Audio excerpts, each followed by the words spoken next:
रंजिश विसारे गले लगाए एक ॿिए खे वाधायूं ॾियण जो ॾींहुं अची वियो। सिंध समेत सॼे मुल्क में ईद उल फितर अॼु मज़हबी अक़ीदत ऐं एहतराम सां मल्हाई थी वञे।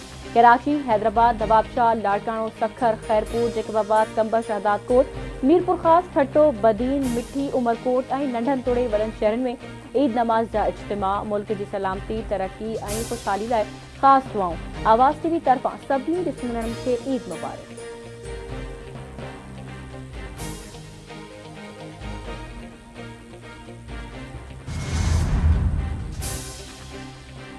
सऊदी अरब, गडियल अरब इमारात, अफगानिस्तान, कतर, फिलिपाइन ऐं मलेशिया में भी अॼु ईद उल फितर मस्जिदुल हराम, मस्जिद नबवी सल्लल्लाहु अलैहि वसल्लम में ईद नमाज जा वॾा इज्तिमा।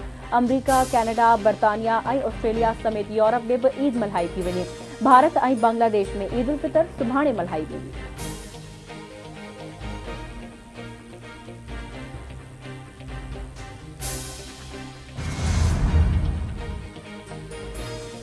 सदर आसिफ अली जरदारी, नवाब शाह, वजीर आजम शहबाज शरीफ ऐं हमजा शहबाज लाहौर में ईद नमाज अदा कई। पीपी चेयरमैन बिलावल भुट्टो जरदारी ऐं वॾे वज़ीर सैयद मुराद अली शाह नवदेरो में ईद नमाज अदा कई। सेनेट चेयरमैन यूसुफ रज़ा गिलानी, मुल्तान सीनियर वज़ीर शर्जील इनाम मेमण रावल हाउस राहोकी में ईद नमाज अदा कई। गवर्नर सिंध कामरान तहसोरी, मेयर कराची मुर्तज़ा वहाब ऐं ॿियनि पोलो ग्राउंड कराची में ईद नमाज अदा कई। हुरनि जे रूहानी पेशवा पीर पगारे पीर जो ॻोठ में ईद नमाज अदा कई।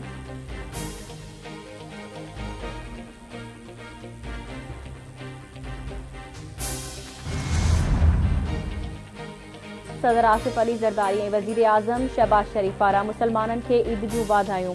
आसिफ अली जरदारी चयो आहे त दुआ गो आहियां त मालिक साईं मुल्क ऐं क़ौम ते पंहिंजी ख़ासि बाज करे। ईद जी ख़ुशियुनि में ग़रीब ऐं बेपहुच माण्हुनि खे ज़रूरु शामिल करियो। वज़ीर आज़म जो चवणु आहे त ईद मुआशी तौर कमज़ोर भाइरनि ऐं भेनरुनि जी मदद करण जो नालो आहे। फ़लस्तीनियुनि ऐं कश्मीरियुनि खे बि ख़ुशी में यादि रखो।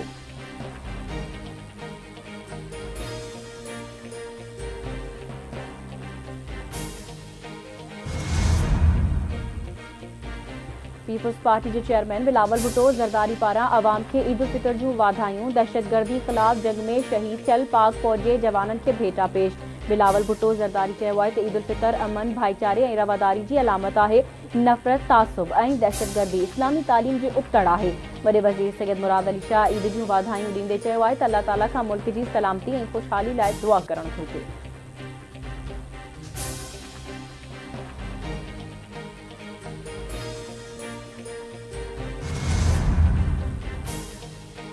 पाक फौज पारां मुल्क जे अवाम खे ईद उल फितर जूं वाधायूं। Chairman joint chief of staff committee general Sahir Shamshad Mirza फौजी जवाननि समेत मुल्क जे अवाम खे वाधायूं ॾींदे चयो आहे त क़ौमी हीरोज़ पाकिस्तान जी फ़ौज ऐं क़ौम लाइ मसले राह आहिनि। हू बहादुर जवाननि ऐं संदनि वारसनि जी क़ुर्बानीनि ते फुराइता रहंदा।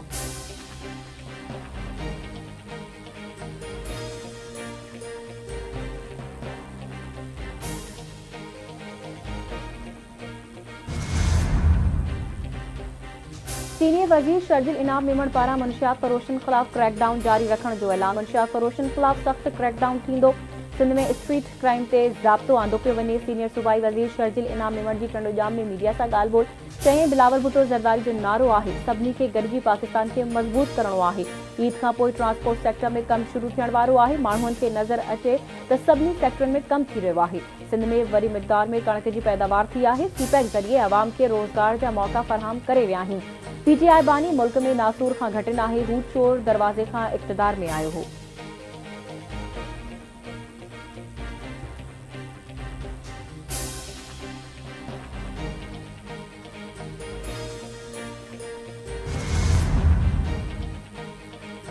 वज़ीर आज़म शहबाज शरीफ तरफ़ां मुख़्तलिफ़ मुल्कनि जे सरबराहनि सां टेलीफोनिक राब्ता। ईद जूं वाधायूं। गडियल अरब इमारात जे सदर, तुर्किया जे सदर, ओमान जे सुल्तान ऐं कतर जे अमीर खे पाकिस्तान जे दौरे जी दावत। टेलीफोनिक राब्तनि दौरान ॿितरफ़नि लाॻापनि ऐं मुख़्तलिफ़ शोबनि में सहकार खे हथी ॾियण ते ॻाल्हियूं।